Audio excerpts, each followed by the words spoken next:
Ah, good evening, and welcome to Wednesday night meditation at Unity Spiritual Living Center in Abilene, Texas. I'm Diana Liz, the session facilitator, and tonight we're doing a very short, simple, and powerful meditation called Kirtan Kryia. I'm going to begin by just taking a moment to breathe, and then I will do an introduction to Kirtan Kryia, and then we will do some preparatory movements to help us relax and help energize our brain. And you may need a Kleenex. So if you don't have a Kleenex or a handkerchief handy, you may want to run and get one real quickly. And I'll pause for just a moment and center myself so that I can be an effective leader tonight.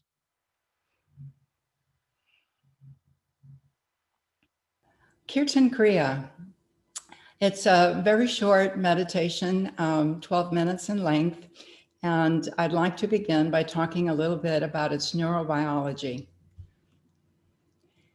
Kirtan means song, and Kriya means movement. The sensory motor cortex in the middle of the brain is part of where movement registers. And I'll show you in a moment an illustration of how large and powerful an area this is to connect with the brain. So this is the song that we're going to sing to ourselves, kind of like a lullaby that we might sing to a baby to soothe them so that they can sleep or relax. And the sounds that we're going to be singing are sa, ta, na, ma, which are believed to come from the word Satnam, my true essence. As we sing sa, ta, na, ma, we stimulate 84 acupressure points in the upper palate and our lips.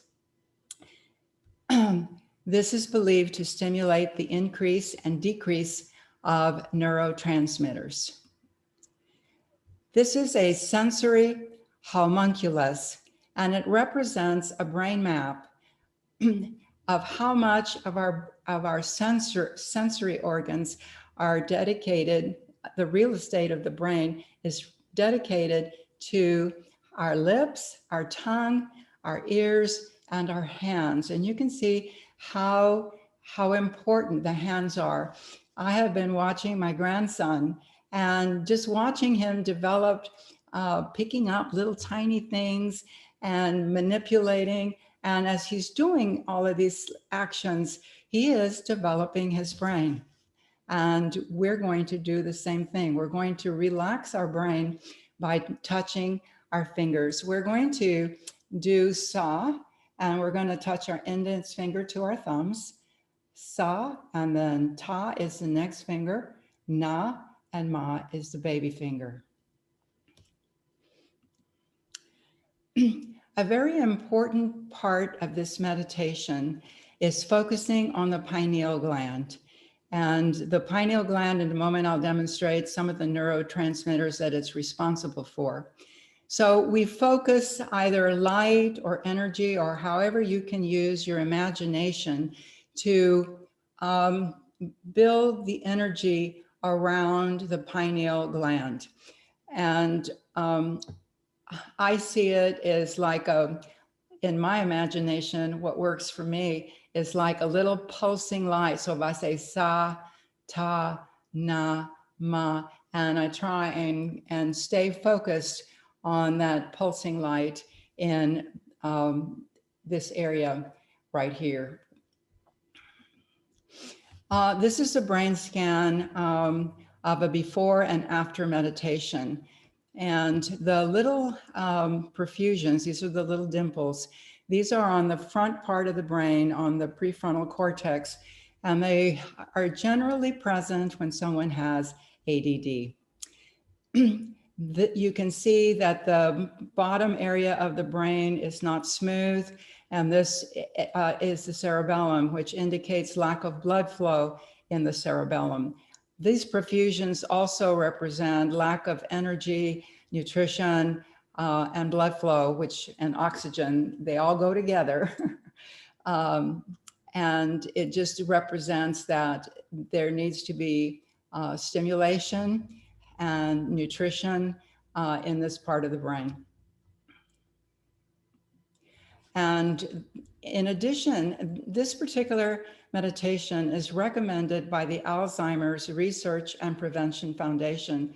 But in addition to being wonderful against Alzheimer's, it is also wonderful against PTSD.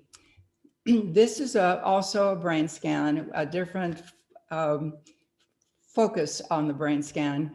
And this is the cingulate gyrus, and we're looking at it like the brain were lopped off. We're looking at it from the bottom. And the cingulate gyrus is this area right in here.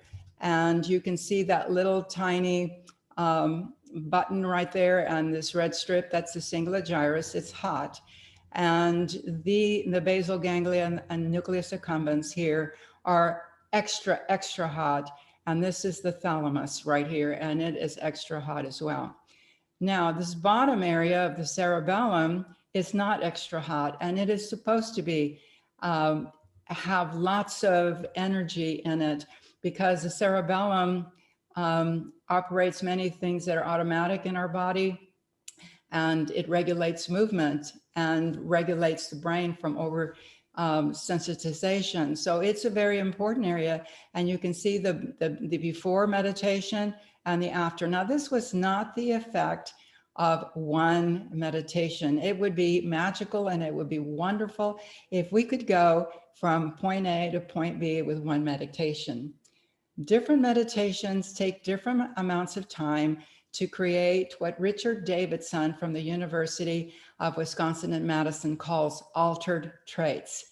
So the meditation has the ability to change the structure of our brain over time. Some meditations work faster than others.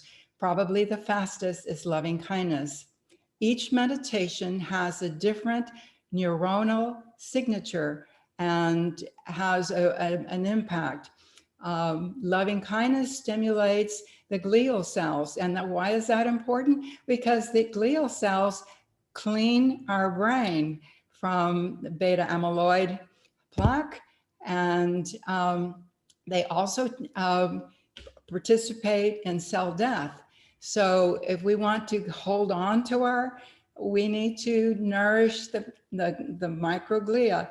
And so this meditation has a different signature, and you can see that it helps overcome PTSD, depression, which is represented by this line right down here, one form of depression. And it's also very beneficial in stimulating the brain for Alzheimer's prevention. Now, when we do, it's misspelled here, my ADD strikes again. Kirtan Kryia, K-I-R-Y-A. Kryia, K-R-I-Y-A, I'm sorry. Dr. Herbert Benson was an early researcher who wrote a book, The Relaxation Response. And there are, no matter what kind of meditation you are practicing, there are 4 things that support you. One of them is being comfortable. Another one is finding quiet. Now, this is not quiet only on the outside, it's quiet on the inside. And we use a focus tool. We can sometimes use the breath. And this particular meditation, we're going to use Sa, Ta, Nama, and our fingers to keep us centered so that our mind, it is the nature's mind to wander. And so we try and channel it down. And when we find ourselves wandering, we bring ourselves back kindly and gently, because that is the nature of the mind. So we just bring it back. And having a mental attitude of peace. And so we are going to work to getting ourselves prepared to be comfortable, quiet, and focused with a mental attitude. Okay, now I want to talk about neurotransmitters very quickly. In the research that was done on Kirtan Kryia, in one research that was done, they took blood samples before a meditation retreat and after a meditation retreat. And this meditation retreat was 10 days long. So this is not what you get at the end of one meditation. More than likely, these were experienced meditators that took part, because doing a 10-day meditation retreat is very intensive. But what they was measured, and it was a significant increase, and was the dopamine, which supports the ADD and the prefrontal cortex. It had increased. Now, where does this come from? It comes from our intestinal tract. 50% of our dopamine is created in our gut, and I'll explain why that's important in a minute. Serotonin increased, and 90% is created in our digestive tract, and it also is transported through blood platelets. Melatonin is created in the pineal gland, which is what this meditation is focused on. DMT is called the spiritual molecule, and it was increased, and it is also in the pineal gland.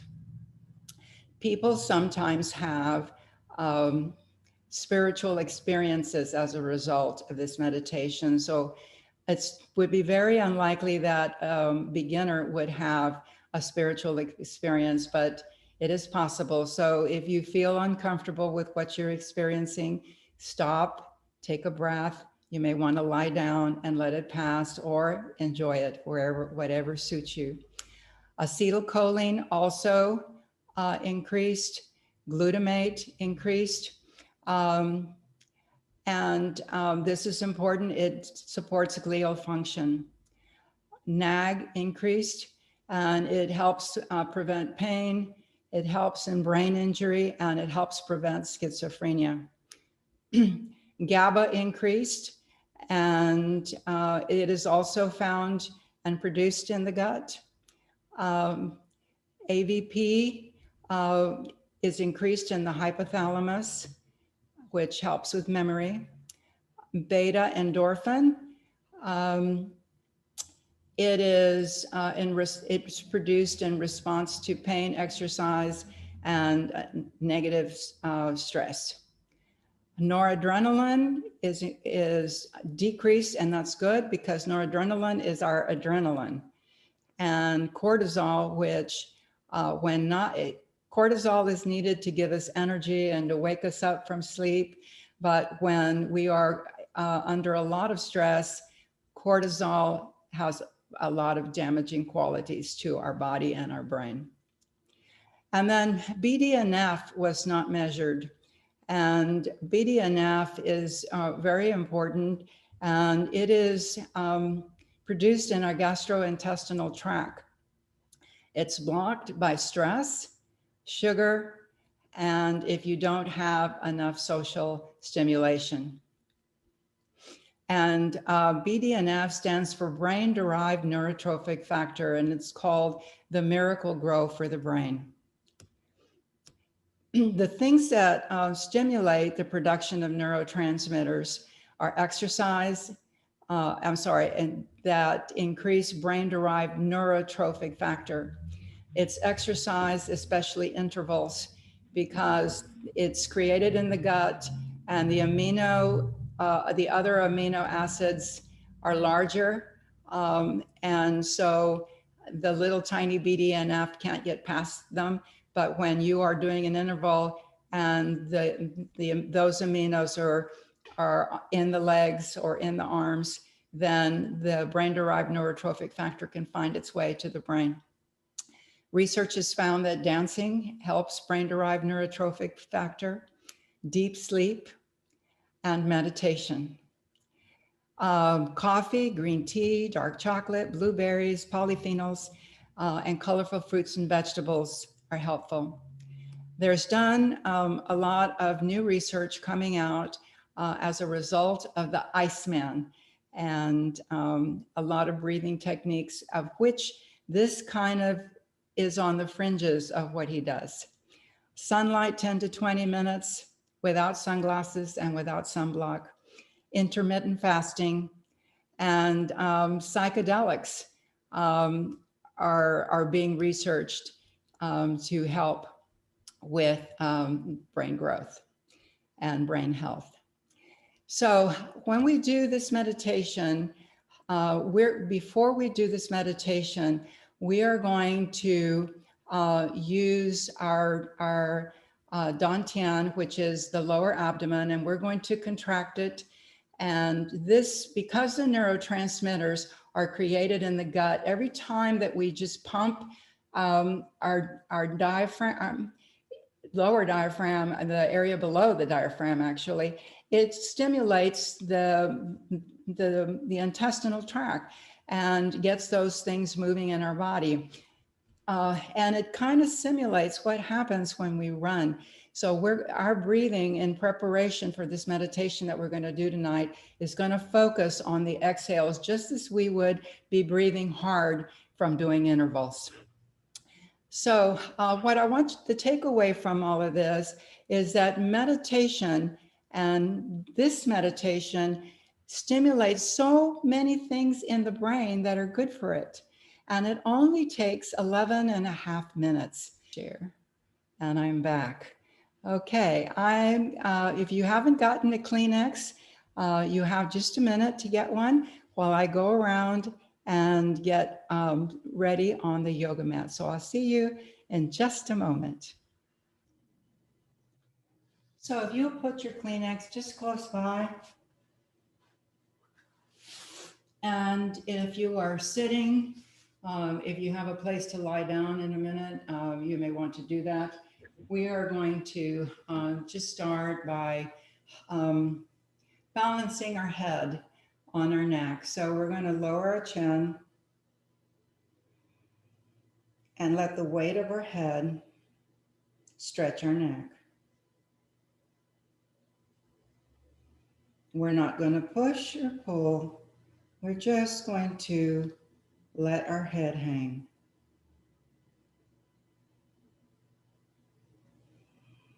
Now, keeping the chin tucked slightly, slowly uncurl and bring your head to straight. Take your shoulders up as high as you can go.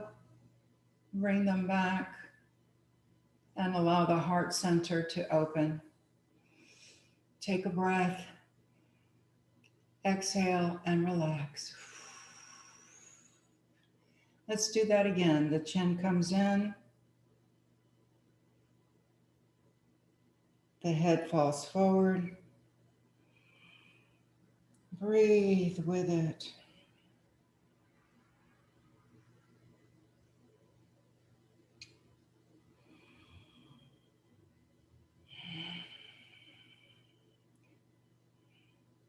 Slowly keeping the chin in. Uncurl. Find that balance point. Take your shoulders up by your ears as high as they will go. Bring them back slightly and let them just settle.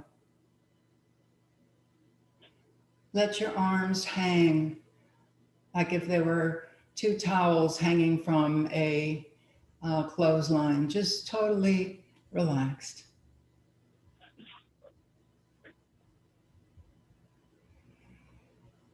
Now let's take the arms up, up, up.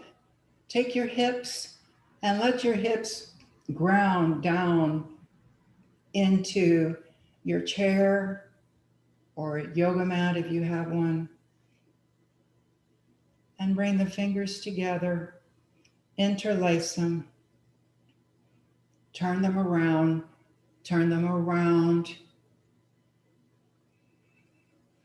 And the hands reach up. You can feel it opening your vertebra. And your hips are grounded down. And let's go just a little bit to one side. We don't have to go very far. And come back up to center. And then over to the other side. And then come back up. Let go of the hands and let them melt down.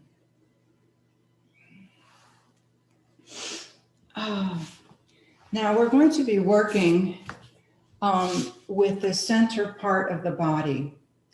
And this part of the body is what we call the dantian in yoga. It goes, when we contract it, it goes in, and then we release. And we exhale. And this is why we need the Kleenex. So we contract, and we again contract. And we're going to do this as slowly or as quickly as you are comfortable doing. Now, when you do a Kundalini class, you do this in a variety of different ways, and you do it for a very long time.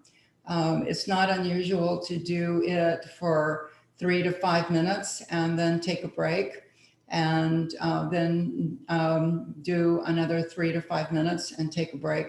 And what we're doing is we're stimulating all those neurotransmitters that are in our gut, and we're stimulating blood flow and activity, and in hopes that we can get them to come up to and nourish our brain.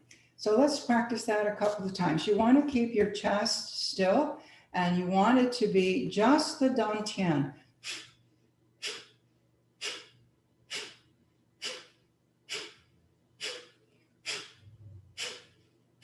And rest. Now, if you want to go much slower,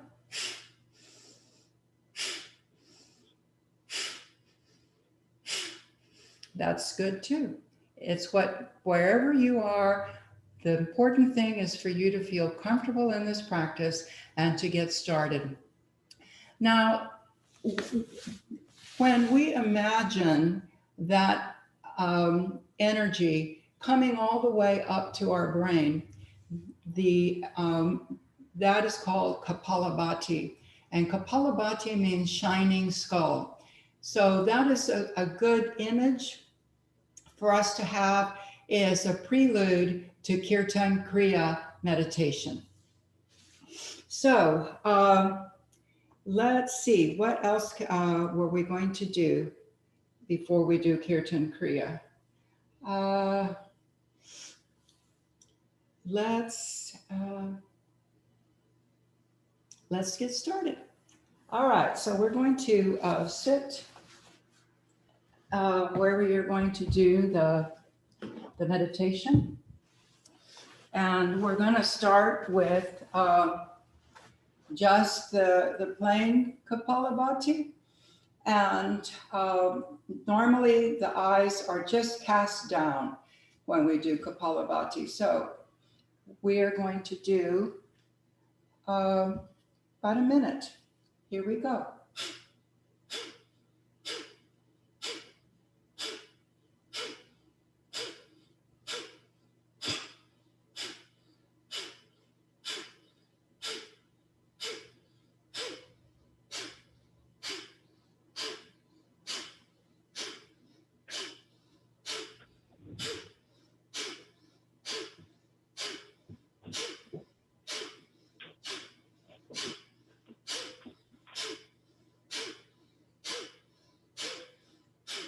Take a big breath and hold it.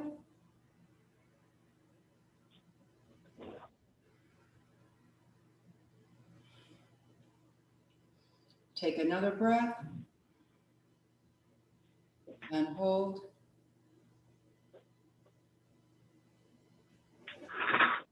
And relax. Now, last week we did an exercise that is also a form of Kapalabhati. It takes the hands coming together and then opening the rib cage and then pressing the hands together. And we will do that next. So take a moment to warm your hands.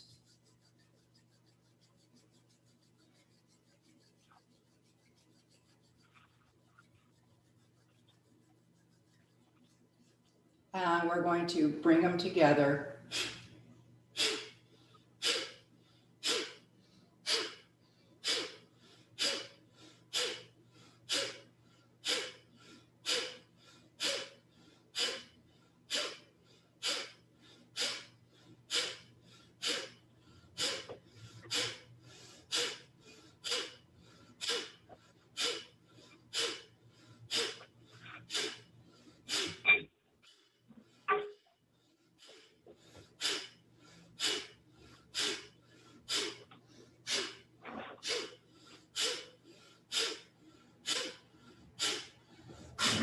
Hold it. Bring the hands down, let them rest at your side. Take a breath, hold it in.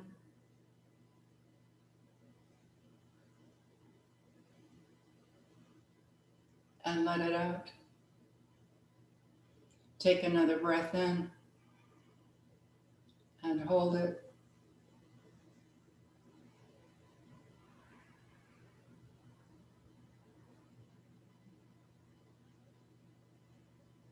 And let it out.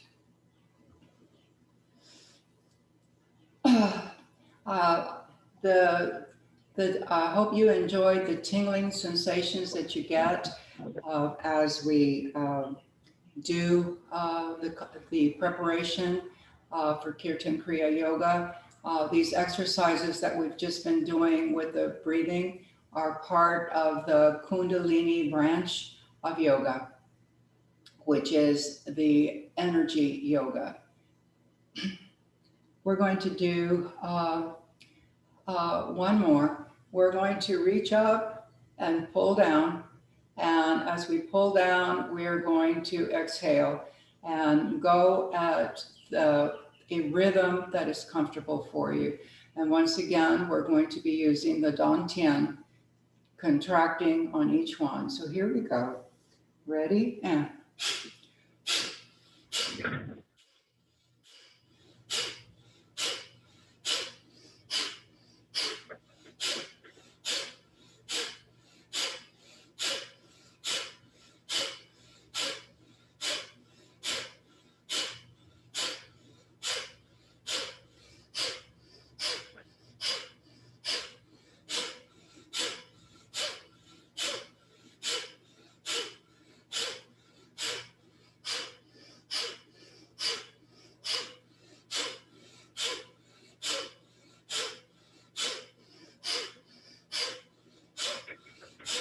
just a few more.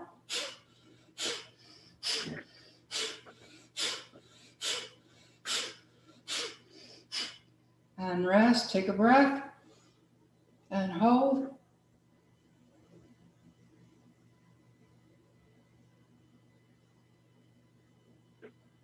And exhale whenever you need to.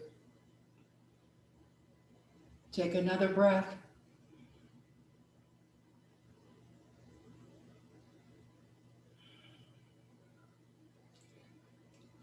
We're going to pause for just a moment and try and stay in with these tingly vibrations, and hopefully your body is energized and relaxed at the same time.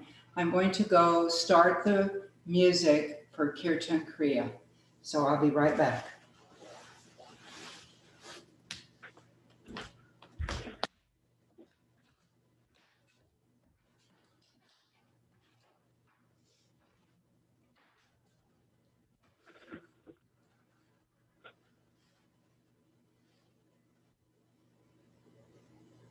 For those of you that were not with us last week when we did this for the first time, we are going to sing for 2 minutes. We are going to whisper Sha, Ta, Na, Ma for 2 minutes. And then we're going to keep the Shatanama going quietly in our mind for 4 minutes.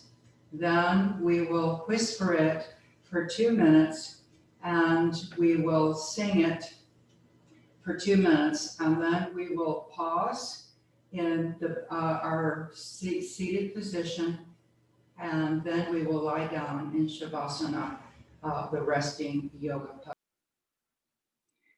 Whenever you're ready, roll over to your side.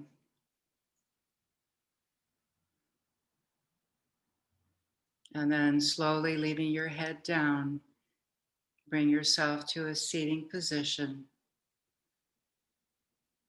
And take your time coming back to the here and now.